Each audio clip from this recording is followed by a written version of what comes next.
দেখেন, আমি যখন ক্রিকেট খেলেছি জাতীয় দলে তখনও আমি অন্যান্য খেলাকে ঠিক ততটুকুই গুরুত্ব দিয়েছি, কারণ সবাই এন্ড অফ দ্য ডে সবাই আমাদের দেশের জন্যই খেলছে। এখন ক্রিকেটটা হয়তো বা আপনারা বেশি ফোকাস করেন, এই জন্য হয়তো বা ক্রিকেট নিয়ে আলোচনা বেশি হয়। একটা সময় ছিল ফুটবল, এখনো ফুটবল হয়। অন্যান্য স্পোর্টস গুলো যদি আপনারা ফোকাস করেন তাহলে খুব দ্রুতই এটাও লাইমলাইটে আসবে, স্পন্সরশিপ বাড়বে, এগুলো খুবই স্বাভাবিক।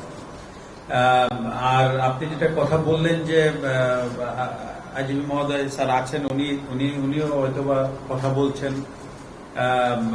আপনারা জানেন যে এই কাজটা এত দ্রুত করাও সম্ভব না, এটাই বাস্তবতা। যে ঢাকার ভেতরে আসলে একটা কমপ্লেক্স তৈরি করা এই মুহূর্তে ইমিডিয়েটলি হয়তোবা কিছুটা হলো কঠিন, সবাই আলোচনা করছে। তো অবশ্যই আমার যেরকম সুযোগ আসলে আমি অবশ্যই স্ট্যান্ডিং কমিটির আলোচনা আমি বলবো। আর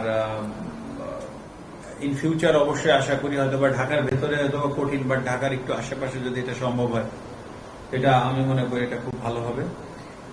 আর আপনি যেটা বললেন যে টোটাল স্পোর্টস এর, অবশ্যই আমি সবসময় টোটাল স্পোর্টস এ বিশ্বাসী।